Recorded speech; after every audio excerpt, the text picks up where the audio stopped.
이 섬긴다라고 하는 이 섬긴다고 하는 구약의 모든 내용은 오늘날 무엇을 가르치냐면 예배를 가르치고 있어요. 그래서 구약에서 섬긴다고 하는 것을 구약에서도 예배를 가르치고 있는데 예배를 두 가지로 봐요. 그래서 이 모세 후계자로서 사역을 다 마치고 이제는 이 마지막이다, 내 때가 얼마 남지 않다라는 것을 감이 오잖아요. 바울도 그랬잖아요. 자기가 죽을 날이 임박했다는 걸 알고 고백을 하면서 유언을 남기면서 말했던 것을 잘 알 수 있을 거예요. 사도행전의 말씀 보면 모세도 그랬고 이 여호수아도 그런 감이 왔던 거예요. 여호수아는 몇 장까지 있어요? 몇 장이요? 24장까지 있죠. 24장이 마지막이에요. 어떻게 보면 유언에 대한 촉구를 하고 있는 거예요. 세겜이라고 한 곳에, 세겜 하면 유명한 것이 뭐가 생각나요? 야곱이 아버지 집으로 가다가 세겜 땅이 너무 아름다워서 거기에 정착하려고 하다가 딸이 성폭행을 당했던 것을 알게 될 거예요. 이 세겜 땅에서 모든 백성들을 모아놓고 임박할 때 하나님이 우리를 애굽에서 이끌어 주셔서 이렇게 왔다 하면서 쭉 이야기를 해요. 그러면서 이제 우리가 선택할 것이 있다. 하나님이 우리를 아무것도 가지지 않는 상태에서 애굽에서 구원해 주시고 광야를 거쳐서 여기까지 와서 지금 잘 살고 있다. 이것은 하나님이 전적인 은혜다. 은혜인데 내가 죽고 난 뒤에 너희들은 어떻게 할 것이냐 하면서 가나안 땅에 버려지고 우리에게 하나님이 주신 것은 하나님이 신한 우상을 섬기고 그랬기 때문에 그랬는데 나는 하나님만을 섬길 것이다. 아모리 족속, 이 아모리 족속, 여리고의 아모리 족속을 중심해서 섬긴데 가나안 7족속이 같이 살았어요. 그러면 그 큰 성도 다 하나님께서 우리에게 주셨던 것은 우상을 섬기고 그들이 섬기는 신을 섬겨서 하나님 버리는데 너희들은 지금 시간의 흐름에 따라서 해이해지면서 감사를 느끼지 못하고 그냥 이들과 혼합하여서 그들이 섬기는 신을 섬길 수도 있다. 근데 하나님은 절대 섬기지 말라고 했다. 나는 우리 가족과 함께 여호와만을 섬기며 살겠다. 너희들은 선택하라. 이 땅의 주민들과 함께 살던 그 섬기는 우상을 섬기든 그들이 따르는 신을 섬기든 여호와를 섬기든 택하라. 아주 강한 의지로 말했어요. 한마디로 말해서 이거 섬겨 이렇게 해서 억지로 하는 것보다는 상황 설명을 쭉 이야기하면서 하나님을 섬겨라. 나는 이렇게 섬길 것이다. 우리 자녀들은 가족을 섬길 것이다. 너희들은 어떻게 할 것이냐. 선택하라 하면서 계약을 한 거죠. 계약은 당사자 상대방이 있잖아요. 그리고 우리도 당신처럼 하나님을 섬기겠습니다. 그래서 모든 상황을 쭉 이야기하면서 세겜의 땅에서 마지막 유언과 같은 설교를 하며 촉구했던 가운데 하나님 섬긴다고 하니까 당신과 같이 우리도 여호와를 섬기겠습니다 하니까 그러면 계약서 작성하자 이거예요. 그래서 여기는 세겜의 계약이라고 볼 수 있어요. 세겜에서 백성들과 더불어 언약을 맺고, 언약은 계약이죠. 거기에서 증거를 세웠어요. 그리고 율법과 이 법도를 제정하셨다 이거죠. 어디에서? 세겜 땅에서. 우리 성경을 1절 한번 먼저 봅니다. 1절 시작. 여호수아가 이스라엘 모든 지파를 세겜에 모으고 이스라엘 장로들과 그들의 수령들과 재판장들과 관리들을 부르며 그들이 하나님 앞에 나와 선지라 쭉 이어서 오늘 14절 또 통과하고 이제 24절까지 읽었어요. 25절 말씀 보세요. 그날에 여호수아가 세겜에서 백성과 더불어 뭐라고 그랬어요? 언약을 맺고 그들을 위하여 율례와 법도를 제정하였더라. 26절 여호수아가 이 모든 말씀을 하나님의 율법책에 기록하고 큰 돌을 가져다가 거기 여호와의 성소 곁에 있는 상수나무 아래 세우고 모든 백성에게 이르되 보라, 이 돌이 우리에게 증거가 되리니 이는 여호와께서 우리에게 하신 모든 말씀을 이 돌들이 들었음이니라. 그런즉 너희가 너희의 하나님을 부인하지 못하도록 이 돌이 증거가 되리라 하고 백성들을 보내어서 자기 기업으로 돌아가게 되었다. 이런 말씀이 나오죠. 자, 오늘 우리는 이 특별히 읽었던 말씀 이전에 1절에서 13절에 그 사건에서부터 시작해서 이어서 쭉 내려온 그 말씀을 우리는 충분하게 이야기해서 꼭 읽어보시기 바랍니다. 이 내용을 전체 읽어보면 마지막 하나님을 선택할래, 이방신을 섬기는 그 신을 섬길래, 이건 뭐냐면 세속화가 되어지는 그런 과정 속에서 분명한 색깔을 내라. 분명하게 색깔을 내라. 너희가 거리로 간다 할지라도 우리 가정만은 절대로 하나님 섬기겠다. 이렇게 가르쳐 준 거예요. 14절 보세요. 그러므로 이제는 13절까지 있었던 내용, 그러므로 이제는 여호와를 경외하며 온전히 진실함으로 그를 섬기라. 너희의 조상들이 강 저쪽과 애굽에서 섬기던 신들을 치워버리고 여호와만 섬기라. 만일 여호와를 섬기는 것이 너희에게 좋지 않게 보이거든 너희 열조들이 강 저쪽에서 섬기던 신들이든지 또는 너희가 거주하는 땅에 있는 아모리 족속의 신들이든지 너희가 섬길 자를 오늘 택하라. 오직 나와 내 집은 뭐라고 그랬어요? 여호와를 섬기겠노라 했죠. 색깔을 분명히 냈죠. 여호수아가 나와 우리 집은 여호와를 택하여서 섬기겠다. 그러니까 우리도 그렇게 하겠습니다. 그랬어요. 16절 보세요. 백성이 대답하여 이르되 우리가 결단코 여호와를 버리고 다른 신들을 섬기기를 하지 아니하리니. 그 이유는 아모리 족속을 이길 수 없는 상황 속에서 이겼던 걸 우리가 보았습니다. 그 말을 쭉 이어나간 거죠. 그랬더니 19절 말씀 보니까 여호수아가 백성이 이르되 너희가 여호와를 능히 섬기지 못할 것은 그는 거룩하신 하나님이시오 질투하신 하나님이시니 너희가 잘못과 죄들을 사하지 아니하실 것이라. 너희가 잘 섬기지 못할 것이다. 왜? 섬긴다고 해놓고 안 섬기면 하나님은 질투하신 하나님으로서 너희가 죄들을 사함받지 못하게 될 것이다. 행한 대로 갚으시니까. 이때 20절 같이 읽습니다. 만일 너희가 여호와를 버리고 이방 신들을 섬기면 너희에게 복을 내리신 후에라도 돌이켜 너희에게 재앙을 내리시고 너희를 멸하시리라 하니. 신신당부하며 또 다짐하고 또 확신을 가져라. 계속 이런 반복적인 면을 상기를 시켜주는 거예요. 21절 백성들이 여호수아에게 말하되 아니니라 우리가 여호와를 섬기겠나이다 하는지라. 그래서 이렇게 말을 하니까 한결같이 똑같은 목소리 우리가 여호와를 섬기겠다고 하니까 너희들이 들었지 않느냐? 같이 말했지 않느냐? 너희들이 스스로 하나님 앞에 증인이다. 이렇게 가르쳐 줬죠. 22절 같이 읽을까요? 여호수아가 백성이 이르되 너희가 여호와를 택하고 그를 섬기리라 하였으니 스스로 뭐라고 그랬어요? 증인이 되었느니라 하니 그들이 이르되 우리가 증인이 되었나이다 했더라 나오죠. 자, 오늘 여기서 하나님을 섬기라 이거예요. 자, 오늘 제목이 뭡니까? 하나님만 섬기는 자 되라.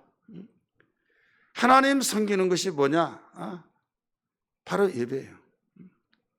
오늘날 많은 사람들이 예배에 대해서 오해를 하고 있어요. 예배가 무엇이냐 이것을 알아야 하는데 하나님은 어떻게 섬기냐 이거예요.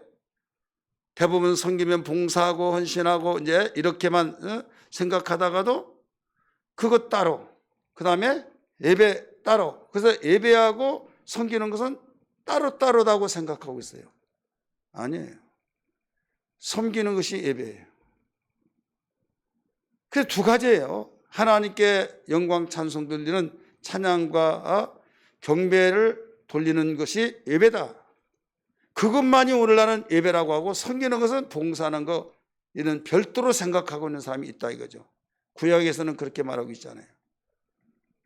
하나님께 셀라를 높여드려서 하나님의 성호를 찬송하고 정말 자기 속에 감동 어린 그 고백으로서 마음속에 소리만 막 그냥 막 돼지 멱을 딸 때 막 소리 크게 지르듯이 소리만 크게 지르다. 우리 개혁성경에 보면 가로해 놓고 셀라 하면 목소리를 높이라 이렇게 생각 주가 달려 있잖아요. 그러니까 그렇게만 생각합니다. 그런데 이 속에서 감동이 있는 가운데서 진심 어린 감격의 소리를 높여라. 감격의. 이게 하나님을 바로 찬양하는 거죠. 그러면 히브리어에서 예배라고 하는 것은 섬기는 것과 경배 찬양을 같이 보고 있는 거예요. 근데 오늘날 우리 사람들은 뭘로 보느냐? 섬기는 건 봉사, 예배는 하나님께 경배와 찬양 올리는 거, 이렇게 보고 있어요. 따로따로 보다 보니까 나 예배드렸어 섬기질 않아요. 그래, 이것은 예배에 대한 무지예요. 구약은 분명코 이 섬기는 것이 예배다. 워십하고 바로 섬기는 거 같이 봐요. 영어에서도 여러분 예배라는 걸 두 가지로 가르쳐주고 있잖아요. 영어에서도 서비스, 하나는 워십이에요. 영어에서는 두 가지로 말했잖아요. 히브리어의 그 성경을 바로 제대로 보아서 둘로 예배라면, 그래서 어떤 분은 예배가 서비스다 막 하면 워십인데 막 하면서 고개를 갸웃갸웃하는 사람이 있어요. 그러니까 벌써 우리 사고력이 이 예배 자체는 경배 찬양 올리는 것만이 예배고, 봉사 헌신하는 것은 예배로 생각을 안 하지 않고, 그래 삶이 없는 거죠. 교회 와서 찬양을 부르고 기도하고 손을 높이 들고 주여 하면서 영광을 받으시옵소서. 그래서 마음이 찡하고 큰 은혜 받았습니다. 돌아가면 가면서부터 싸우고 개판 후분전이 돼버리는 거예요. 삶이 없어요. 봉사가 없어요. 교회 안에서도 예배드리고 서로 치고받고 하면서 그러면서 예배드렸다 올 때 이게 하나님 제대로 섬긴 것이냐? 아니라 이거죠. 오늘 여기에 여호수아가 이스라엘 백성들에게 유언 섞인 그 말을 통해서 너희가 하나님을 섬기라. 여기에 14절의 말씀처럼 온전한 여호와를 경외하며 온전함과 진실함으로 그를 섬기라, 이게 나오죠. 이 섬기라고 하는 것은 곧 온전하게 예배를 드리라 이거예요. 그렇다면 우리는 구약의 이 예배의 기원이 어디냐? 그냥 신학적으로 볼 때 뭐라고 하냐면 가인과 아벨의 제사, 이게 예배의 시작이다 이렇게 보잖아요. 가인과 아벨이다.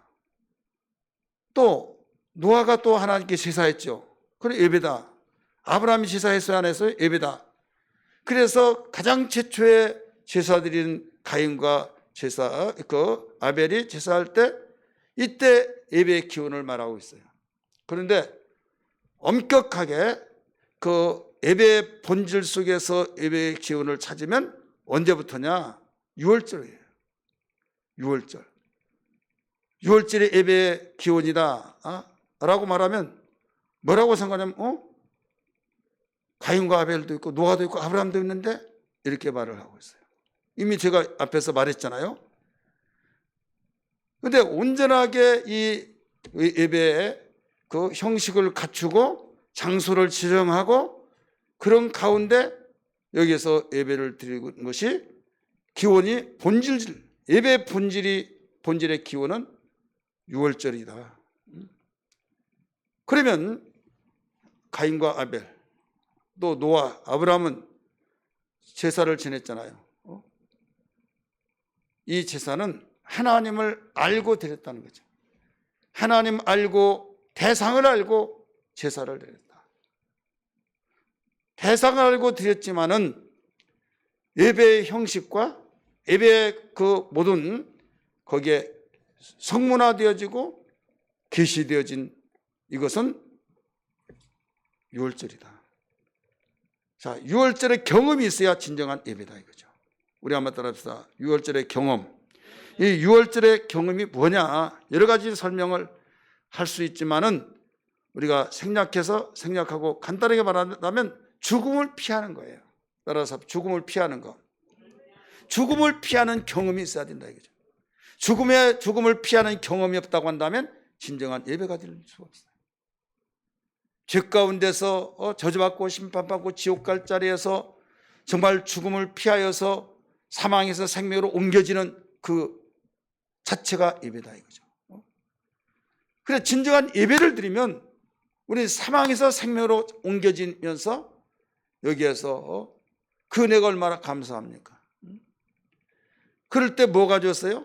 이 날을 대대로 영원시킬 규례니라 이렇게 나오잖아요. 영원히 지킬 규례니라. 이건 영원한 너희가 지켜야 할 이 절기로 선포를 하셨죠. 우리는 예수님을 구세주로 믿고 내가 죽음에서 바로 피하여서 생명을 얻어서 그때부터 예배는 계속되어요. 할렐루야. 계속되어져서 왜? 이미 죽음을 피하여서 삶으로 생명으로 옮겨졌기 때문에 하나님을 알게 되고 감사가 되어지고 잊을 수 없는 감격이 되어지고 그래서 우리에게 예배다운 예배가 되어야 된다. 예배다운 예배가 뭐냐? 이미 말씀드렸던 것처럼 섬기는 것을 바로 진정한 예배다. 하나님께 경배 찬양하고 둘을 하나로 보면서 양면적 두 날개 균형 잡힌 신앙. 여러분 우리의 삶 속에서 보면 예배에 대해서 열정적으로 찬송 부르고 또 경배 찬양하면서 너무 찬양이 은혜스럽고 너무 감격하고 너무 좋다고 그러면서 봉사에 대해서는 섬기는 것에 대해서는 완전히 망각해버려요. 우리는 하나님께 예배하는 거 준비해야 된다고 하면서 봉사는 안 하려고 그래요. 그러니까 삶이 없다 이거죠. 그래서 섬기는 것과 바로 이 경배 찬양한 거하고 따로 보면서 예배를 이원화시켜버린다 이거죠. 이제는 우리는 하나로 봐야 될 점이 있습니다. 둘이면서도 하나이면서 둘. 그래서 서비스 두 가지예요. 하나님이 인간을 향한 서비스. 한번 따라서 하나님이 인간을 향한 서비스. 이제는 우리 인간이 하나님을 향한 서비스. 그게 뭐예요? 하나님이 우리를 향한 서비스가 독생자를 보내주셔서 우리를 섬겼어요. 믿으시길 바랍니다. 이 서비스는 뭐예요? 섬김에 봉사하는 거예요. 하나님이 아들을 보내서 우리를 바로 섬겨주신 거예요. 위대하신 분이 천지를 창조하신 분이 절대자이신 분이 경배를 받기에 합당하신 분이 아들을 보내주시기까지 화목제물로 주셔서 우리를 섬겨주셨으니 자 어른들한테 우리가 배우는 것이 식사를 통해서 배우고 말을 통해서 배우고 이모저모 다양한 모든 배울 것이잖아요. 설교 시간에 이 말을 해서 좀 듣기가 거북한지 모르겠지만은 어떤 사람은 술속이 고약한 사람이 있잖아요. 술만 들어갔다면 때려 부시고 욕을 하고 막 그렇게 색시처럼 그 얌전했던 사람이 개판이 되어버리는 거예요. 어떤 사람은 술 들어가면 참 자세가 흐트러지지 않는 사람이 있어요. 그래서 어른들이 하는 말이 술은 친구들끼리 배운 것이 아니라 어른하고 배워야 된다. 어른하고 배운다. 저는 많이 그런 말을 주변에서 들었어요. 술속이 고약하면 저러니까 바로 어른하고 배워야 된다고. 그 어른하고 배우면 아무리 술을 마시더라도 여기에 예의 있게 고개를 돌리면서 정말 죄송하다고 하는 심정 속에서도 감사하다고 하는 손 아래 나하고 술을 같이 마셔주신다는 것을 자세가 틀어지지 않는다 이거죠. 지금 우리는 하나님의 그 은혜, 하나님께서 독생자 당신의 아들을 이 세상에 보내셔서 화목제물을 내어주시기까지 우리의 죄를 대신 짊어지게 하시고 죄값을 지불하게 하신 하나님의 사랑에 대한 헌신, 우리를 섬겨주지 아니했더라면 우리는 살 길이 없는 거죠. 그분의 우리를 향한 섬겨주신 거예요. 대부분 섬긴다는 것은 아랫사람이 높은 사람을 섬긴다고 이렇게 생각하잖아요. 아랫사람이 윗사람을 섬기는 거예요. 하지만은 하나님은 창조주시며 절대자이신 그분이 아들까지 독생자까지 내주시면서 우리를 섬겼다 이거죠. 믿으시길 바랍니다. 그럼 우리는 어떻게 하겠어요? 우리도 거기서 배워서 배우는 대로 우리도 우리의 마음과 성품과 뜻을 다하여 주 너희 하나님을 사랑하고 섬겨라 이거죠. 그런데 하나님이 눈에 보이지 않는다. 이 소자에게 행한 것이 곧 나의 행한 것이다. 그래서 한동안 우리 작은 예수를 섬기자, 작은 예수를 섬기자 이런 말도 있었잖아요. 왜? 어린아이를 섬기고 모두 다 예수님이 섬기라고 했으니까, 그러니까 수평적인 사랑을 성도들에게 하는 거죠. 요한일서, 여러분 요한일서를 한번 잘 보세요. 지금 성서대학에서 요한일서를 들어갔어요. 요한일서는 굉장히 깊이 있는 거예요. 우리가 영감이 없고 능력이 없고 기도의 응답을 받지 못하고 또 하나님의 그 사랑의 대상에서 밀려나고 영적으로 침체되고 신경질하고 예배를 성공시키지 못하고 모든 이유들이 그 문제의 해답은 요한일서에 나와요. 우리의 아들이라고 말한 그 요한이 자기가 자칭 주님을 사랑하는 자라고 말했어요. 그렇게 성질이 급해서, 이 성질이 급한 사람은요, 좋은데 성질이 급한 사람은 큰 일을 해냅니다. 근데 나쁜데 성질 급한 사람은 완전히 그것이 큰 화를 불러일으키게 되죠. 예수님이 얼마나 그 성격을 잘 아시고 우리의 아들이라고 했을까요? 예수님이 부활했다는 그 소식을 듣고 어땠어요? 베드로가 가니까 베드로가 더 빨리 가려고 더 베드로를 따라 앞질러 갔다고 하는 사실을 성경은 가르쳐주고 있잖아요. 그만큼 예수님 사랑하는 그 사랑이 요한일서에서 고스란히 배어 있어서 나오잖아요. 사랑이 나타나고 얼마나 많이 나옵니까? 이것은 섬기는 거예요. 그래서 하나님을 사랑한다고 하면서 형제를 사랑하지 않는 것은 이건 거짓말쟁이다, 이렇게 가르쳐 놓고 있잖아요. 대부분 우리는 주님의 일을 하면서 하나님을 바라보면서 하나님을 섬기겠습니다 하지만은 우리는 하나님 눈에 보입니까? 안 보이잖아요. 주님의 핏값으로 산 모든 우리 성도들 또 이웃을 수평적인 관계 속에서 우리가 예수의 이름으로 사랑한 것이 하나님 사랑한 것을 믿기 바랍니다. 그러니까 하나님이 인간을 향한 서비스, 우리 인간이 하나님을 향한 서비스 하는데 하나님이 눈에 보이지 않잖아요. 주님의 계명을 지키면서 우리가 형제를 사랑하고 이웃을 사랑해 나가는 삶, 이 서비스가 있어야 된다. 이게 예배예요. 그래 우리 삶의 예배 이 말을 많이 듣잖아요. 예배 운동한 것은 예배의 삶을 위해서 그렇다, 그렇게 말하잖아요. 그래 교회에서도 섬기고, 우리 문만 열고 나가면 끝나버린 것이 아니라 문을 열고 나가더라도 우리 가정이 있잖아요. 가정으로 돌아오면 가정에서 섬기고, 사회생활은 사회에서 섬기고, 그래 여기에서 훈련받고 바로 현장에서 그 훈련을 써먹듯이 적용시키듯이. 그래서 교회 생활이라는 건 얼마나 중요한지 몰라요. 훈련이 없이 현장에서 어떻게 하겠습니까? 우리 예심에서 우리 훈련받고 이러신 분들,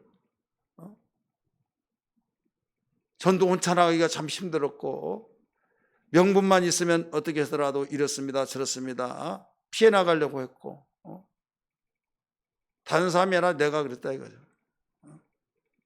다른 사람 모르겠고, 예.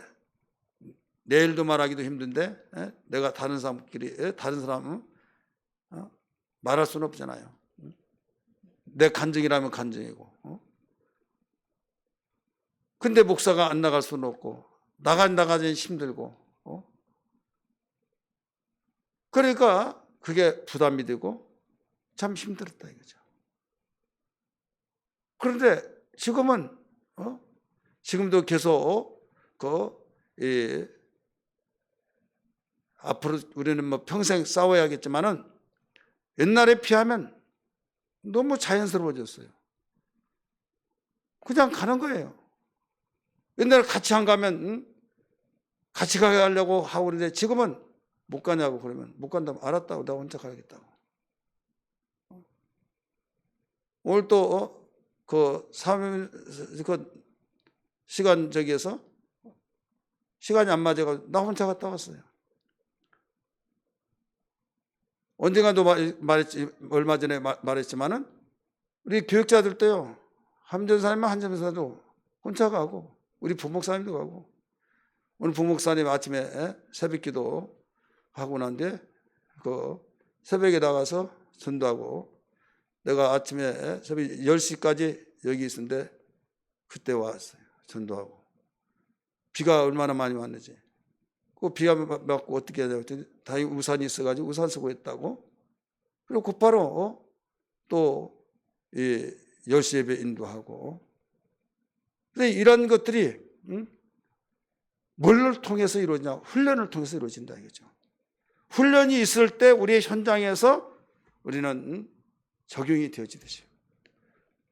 여러분, 우리는 교회라고 하는 것은 영적 훈련시키는 거예요. 믿으시길 바랍니다. 전투하는 훈련소가 있을 때 논산 훈련소 있잖아요. 또 사단의 예비사 훈련소도 있잖아요.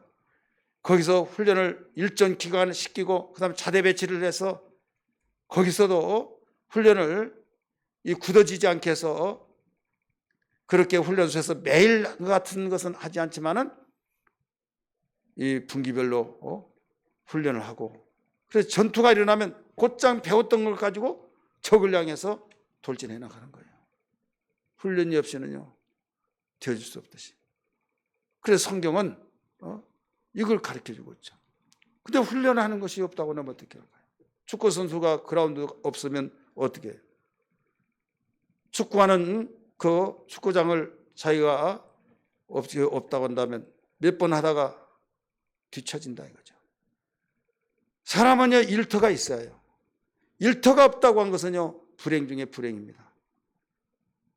그래서 직장을 잃어버렸을 때 여러분 가정에 걱정시킬까 봐 나 잘 다녀올게 하고 가다가 나중에 어디 갈 데가 없으니까 시간 맞춰 들어오고 나중에 어떻게 해서 월급을 갖다 주고 직장 다닌 줄 알았는데 나 직장 안 다니냐고 누가 연락이 와서 아니 다닌다고 그래서 어디 있던데 뭐 있던데 막 나중에 이 사람이 직장 간다고 왜 거기 가 있어? 하면서 의심하며 이러가 나중에 봤더니 잘렸는데 아니면 거기서 잘렸다고 하는데 말을 못하니까 그러고 다니면서 다른 데서 막노동하고 막.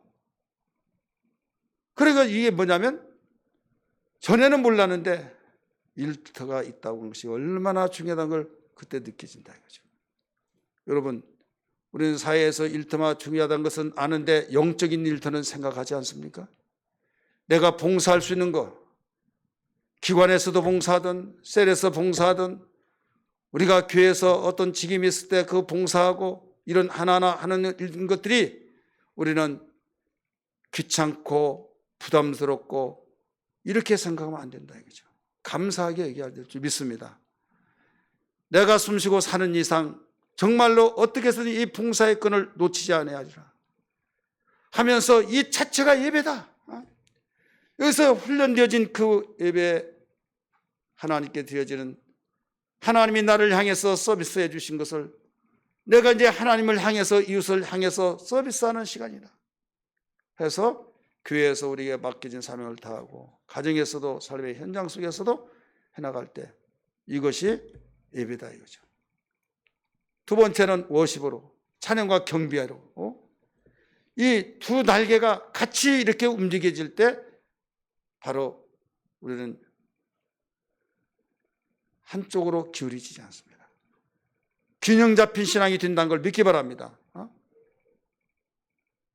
말씀과 기도를 통해서 거룩해지듯이 우리가 영적 생활이란 말씀과 성령이라고 하는 두 기둥을 통해서 우리가 균형을 잡고 있듯이 우리는 예배 속에서도 서비스와 워십을 통해서 균형을 잡고 나간다고 하는 사실, 이럴 때 우리의 신앙은 온전해진다는 것을 알아줄 줄 믿기 바랍니다. 한국교회 병폐는 뭐냐?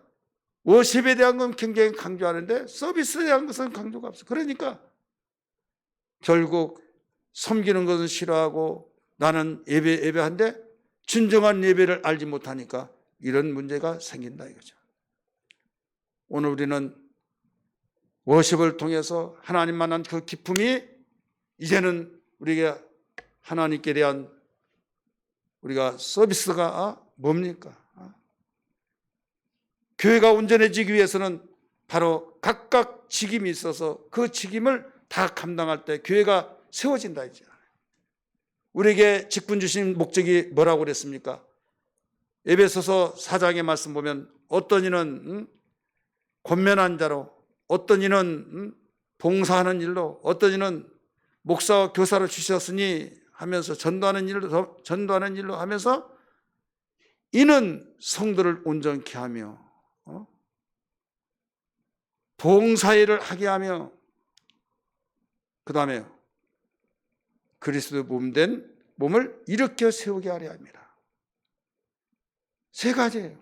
성도를 온전케 하며 봉사일을 하게 하며 그리스도의 몸을 세우려 하십니다. 그러니까 우리가 이 봉사가 없이는, 섬김이 없이는 우리는 성도들을 온전케 할 수도 없고, 우리는 모든 것이 다 봉사를 하지 않을 때 기능이 마비가 되어버리면 그 문제잖아요. 그때부터 결국 그리스도 몸은 허물어진다 이거죠. 구약시대 때 제단이 허물어졌던 것은 이건 그 민족의 그 왕 통치 기간에 제단이 무너졌다. 그러면 영적 생활을 볼 수 있는 거예요. 예, 방치해줬다는 것은 무관심했다는 거잖아요. 아합 시대가 그랬잖아요. 성경에 보면 하나님 보시기에 악을 행했더라 하는 왕들이 나타났을 때는 제단이 다 무너져가지고 하나님 보시기에 선을 행한 다윗의 길로 행했더라 그런 왕이 될 때는 무너진 단을 수축했다고 그랬잖아요. 기억나시면 아멘 하시기 바랍니다. 이게 봉사예요. 그래서 어느 교회든지 가서 보면 이 교회는 잠들었다, 아니다, 이걸 알 수 있는 것이, 우리는 하나님이 아니기 때문에 보이는 걸로 본다고 한다면 교회가 완전히 수라장이 되고 폐허같이까지 흉같이같이 되어지고 먼지가 여기저기 두수두하고 어떤 자리가 앉은 것이 삐뚤빼뚤하고 완전히 세상 말로 말하는 개판 오분전이 된다. 아, 이런 교회구나 짐작을 해볼 수 있어요. 근데 살아있고 생동감 있는 교회는요 반짝반짝하고 거기에 참 깔끔하다, 이걸 볼 수가 있잖아요. 이건 무슨 의미가 담겨 있습니까? 사람이 몸이 아프고 귀찮으면요 해야 할 일도 못해요. 짜증나요. 심지어는 세수도 못해, 머리도 빗지 못해요. 새 집 지어놓고. 그러다 보니까 어디 가려면 어떻게, 예배 시간에 종종 이런 사람 있잖아요. 여기 뭐 쓰고 오죠? 뭐 쓰고 와요? 모자 쓰고 와요. 내가 직접 지금 말을 안 해서 그렇지 다 머리 안 감고 항암 맞아가지고 보기 흉해서 그런 사람들이 없지 않아 있어요. 그런데 얘 모자 써서 그러면 아주 성격이 활달한 사람은요, 죄송해요, 저 머리를 안 감아가지고요, 알기는 안 해. 그래. 그런데 그런 모습이 왜 그리 나오느냐? 시간도 없다고 생각하는지 모르겠지만은 예배 들어가는 사람이 여러분 그런 시간 되게 되면 일찍 일어나야죠. 시간은 없고 에라 모르겠다. 다른 사람은 하나님 앞에 물론 모자를 썼다고 해서 건방지게 보이고 그러지만 우리 한국의 정서는 여러분 어른들 앞에 대중적으로 보이는데 다른 사람 다 단정하게 했는데 모자 딱 쓰고 있으면 스타 되려고 그런 일 모르지만 보기가 좋아야 앉아요. 여러분 생각할 때 안 좋잖아요. 그렇기 때문에 이건 벌써 내 자신이 그만큼 귀찮다는 거예요. 생각 자체도 내 감정도 그러니까 마땅히 해야 할 세수도 제대로 못하고 단장도 못하고 그런 사람은 참으로 마스크 쓰는 이 시대를 맞이해서 좋아할 거예요. 그렇잖아요. 어떤 사람이 이런 말을 합니다. 화장하기 싫고 또 이런 사람들은 마스크 쓰는 것이 참 좋아라고 해서 할 거다고. 단장하고 도해지기를 원하는 사람은 큰 손해가 될 것이다고. 오늘 핵심을 여러분 기억하십시다. 하나님만 섬기라. 섬기는 자 되라. 하나님만 예배하는 자가 되라. 믿으시길 바랍니다. 호세아 시대 때는 물질의 풍요가 있다 보니까 더 많이 돈을 벌려고 더 많은 것을 풍요를 얻기 위해서 아합을 섬기면 바알을 섬기면 바알 우상을 섬기면 더 많은 것을 준다더라 얻는다더라 해가지고 하나님께 예배하고 그쪽으로 가서 산당에 가서 제사 드리고 제사 드린 그 사람에게 우리 기독교의 의식에서 뭐가 있어요? 침례가 있죠.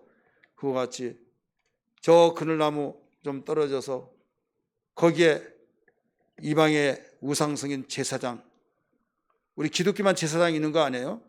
이방 종교도 제사장이 있어요. 그 제사장과 함께 그 행음을 한다 이거죠. 성행이 동침을 해요. 그래 이성 간의 그 감정으로 하는 것이 아니라 종교적인, 그래서 이제는 하나가 됐다. 하나가 됐다 이렇게 말하죠.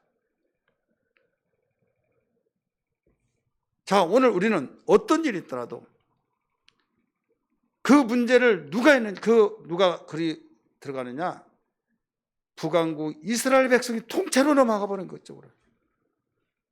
이 사상이 벌써 하나님만이 우리를 복을 주시고 하나님만을 우리가 섬겨야 된다라고 했던 그들의 신앙이 무너져 버리니까 하나님 하면서 부르는데 돌아서서 그리로 가서 이중적인 생활을 한다. 그래서 음란한 여인을 제거하라 라고 했던 것이 영적인 면을 여기서 가르쳐주고 있는 거예요. 이 시대는요 바로 이런 시대입니다. 하나님 앞에 예배드리고 난 뒤에 세상을 더 사랑하고 오직 내가 원한 것은 하나님이고 뭐고 다 밀어놓고 내가 원한 것 거긴 누구도 못 말려. 내가 해야만 직성이 풀리는 거예요. 이게 호세아 시대하고 다를 바가 뭐가 있습니까? 정말로 우리가 하나님만을 섬기는 자가 되느냐? 진정한 예배자냐? 아니다 이거죠.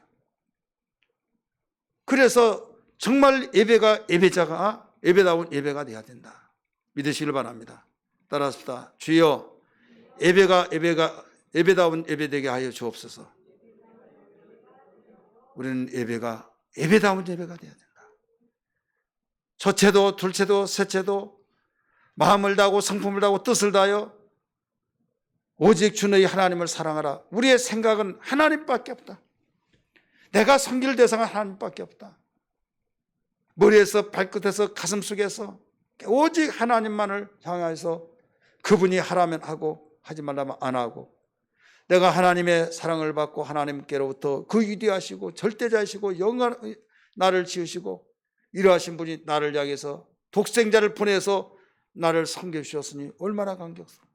주님 나도 주님을 섬기겠습니다 해서 헌신봉사하고 서비스를 통해서 예배 삶이 되어서 하나님께 드려지고 모이는 교회를 통해서는 워십을 통해서 또 경배와 찬양으로 올려지고, 문 열고 나가면 또 가정에서도 나의 일터 생활 속에서도 이것이 여기 오면 우리가 함께 모여서 같이 경배와 찬양했던 것이 훈련이 되어지고, 나가서는 현장에서 우리가 삶이 되어지고 섬기고, 이러한 것이 진정한 예배다.